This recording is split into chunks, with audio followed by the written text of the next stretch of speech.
मित्रों, ये तो हम सभी जानते हैं कि हिंदू पुराणों के अनुसार कालखंड यानी समय को 4 युगों में बांटा गया है और इसी कालखंड को सतयुग, त्रेतायुग, द्वापर युग और कलयुग के नाम से जाना जाता है। हिंदू पुराणों के अनुसार ऐसा माना जाता है कि जब भी किसी कालखंड में उस समय के परिस्थिति मानकों के अनुसार धर्म का लोप होने लगता है तो भगवान श्री हरि अवतरित होकर अधर्मियों का नाश करते हैं और फिर तीनों लोक में धर्म की स्थापना करते हैं, जिसके बाद एक नए कालखंड यानी नए युग का आरंभ होता है। तो दोस्तों, आइए मिलकर जानते हैं कि पुराणों के अनुसार सतयुग, त्रेतायुग, द्वापर युग और कलयुग का आरंभ और अंत कैसे हुआ। तो नमस्कार मित्रों, मोटिवेशन ज्ञान चैनल में आपका स्वागत है।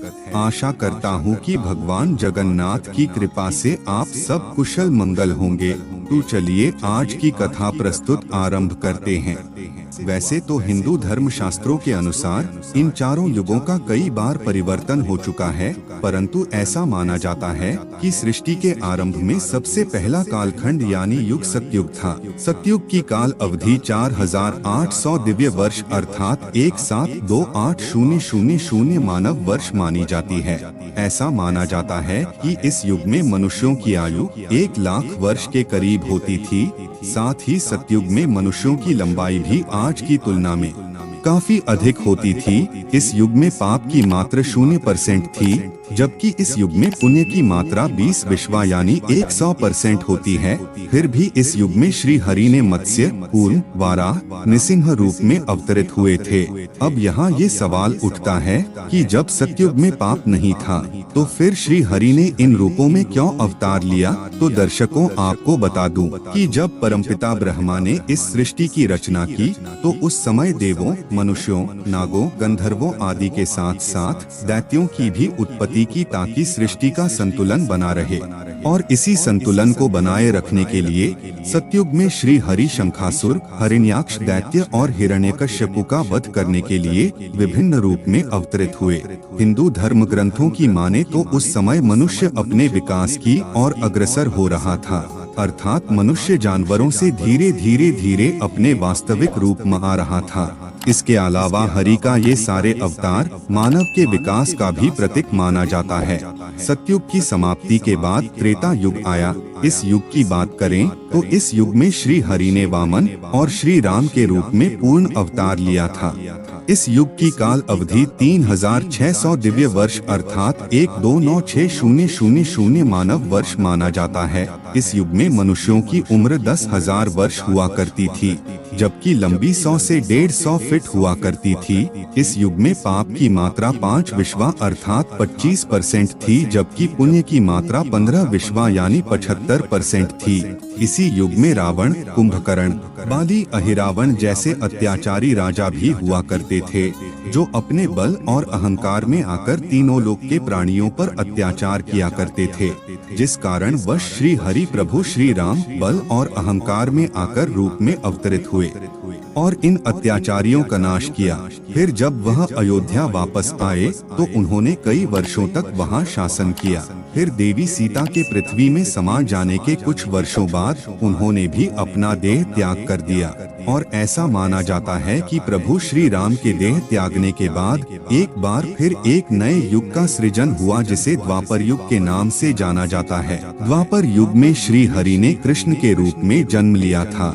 इस युग की काल अवधि 2400 दिव्य वर्ष अर्थात 86400 मानव वर्ष माना जाता है। इस युग में मनुष्यों की आयु 1000 वर्ष हुआ करती थी। इस युग पाप की मात्रा 10 विश्वा अर्थात 50% हुआ करती थी। द्वापर युग को युद्धों का युग भी कहा जाता है। इस युग में धर्म का तेजी से क्षय होने लगा था। चारों ओर अधर्म अपना पाव तेजी से पसारने लगा था। तब भगवान श्री कृष्ण ने पापियों का एक कर नाश करना शुरू किया और जब महाभारत युद्ध के पश्चात सारे अधर्मियों का नाश हो गया, तब युधिष्ठिर को हस्तिनापुर का राजा घोषित किया गया। जिस समय युधिष्ठिर का राजतिलक हो रहा था, उसी समय गांधारी अपने सभी पुत्रों की मृत्यु का जिम्मेदार मानते हुए भगवान श्री कृष्ण को श्राप दे दिया। श्राप देते हुए कहा कि कृष्ण, जिस तरह तुमने मेरे कुल का नाश किया, उसी तरह तुम्हारे भी कुल का नाश हो जाएगा। उसके बाद पांडवों ने 36 साल तक हस्तिनापुर पर राज किया। फिर गांधारी के दिए श्राप के कारण भगवान श्री कृष्ण की द्वारिका नगरी की स्थिति दिन ब दिन बिगड़ने लगी। द्वारकावासी मदिरा पीकर आपस में ही लड़ने लगे और एक दूसरे को मारने लगे।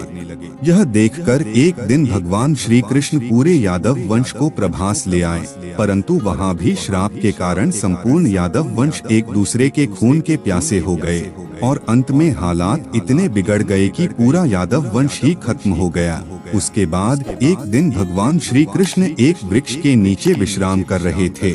उसी समय किसी शिकारी ने भगवान कृष्ण पर ही निशाना साध दिया, क्योंकि भगवान ने मृत्युलोक में जन्म लिया था, इसलिए इस मनुष्य रूपी शरीर से एक दिन उन्हें दूर होना ही था। अतः भगवान श्री कृष्ण ने अपना देह त्याग दिया और बैकुंठ धाम चले गए।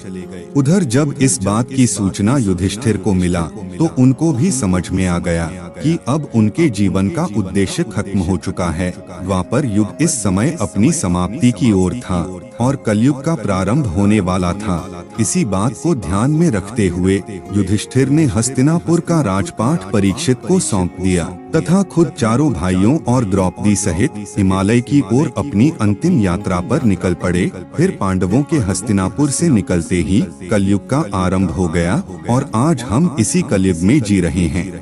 मित्रों, आपको बता दूं कि अभी कलयुग का प्रथम चरण ही चल रहा है और ऐसा माना जाता है कि कलयुग का प्रारंभ 3102 ईसा पूर्व से हुआ था, यानी अभी तक कलयुग ने अपना 5120 वर्ष ही पूरा किया है, जबकि इसके अंत होने में अभी 4,26,880 वर्ष बाकी है। परंतु कलयुग का अंत कैसा होगा इसका वर्णन पहले ही ब्रह्म पुराण में किया जा चुका है। ब्रह्म पुराण के अनुसार कलयुग के अंत में मनुष्य की आयु 12 वर्ष रह जाएगी। इस दौरान लोगों में द्वेष और दुर्भावना बढ़ेगी। कलयुग की उम्र जैसे जैसे बढ़ती जाएगी वैसे वैसे नदियाँ सूखती जाएगी। धन के लोभ में मनुष्य किसी की भी हत्या करने लगेगा। इंसान सभी धार्मिक काम करना बंद कर देगा। मानवता नष्ट हो जाएगी। लड़कियां बिल्कुल भी सुरक्षित नहीं रहेंगी। उनका अपने ही घर में शोषण होने लगेगा। अपने ही घर के लोग उनके साथ व्यभिचार करने लगेंगे। सभी रिश्ते नष्ट होने लगेंगे और जब आतंक अपनी चरम सीमा में होगा तब श्री हरि कल की अवतार लेंगे और पृथ्वी से समस्त अधर्मियों का नाश कर देंगे और उसके बाद एक बार फिर से नए युग सतयुग का आरंभ होगा। दोस्तों, आपको बता दूं कि अभी तक युग परिवर्तन का यह 22वां चक्र चल रहा है। तो आज के लिए इतना ही मित्रों। ऐसे ही कुछ जानकारी आपके लिए लेके आऊंगा अगले वीडियो में। अगर ये जानकारी आपको अच्छी लगी हो तो वीडियो को लाइक करें, शेयर करें और सब्सक्राइब करें। धन्यवाद।